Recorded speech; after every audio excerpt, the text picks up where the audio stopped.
Seorang pelajar SMP berusia 13 tahun di Palembang kritis setelah dilukai sajam oleh orang tak dikenal. Peristiwa terjadi di Jalan Panca Usaha dini hari, diduga terkait tawuran antar kelompok. Ibu korban baru mengetahui kejadian setelah diberitahu teman anaknya dan langsung melapor ke polisi.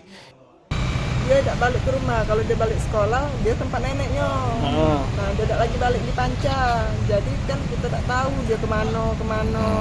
Cara dia tidak balik malam, kita tidak tahu dia apa main kemana. Dia ngomong tidur tempat kawannya. Nah, tidak tahu ya, dia dalu-dalu keluar dengan rombongan kawannya berbala. Luka di mana wae Bu dia dah kena? Di kepala.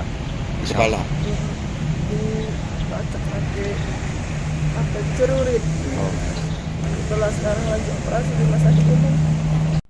Insiden kini ditangani Satreskrim Polrestabes Palembang untuk penyelidikan lebih lanjut. Yudi Kiswanto, Kompas TV, Palembang, Sumatera Selatan.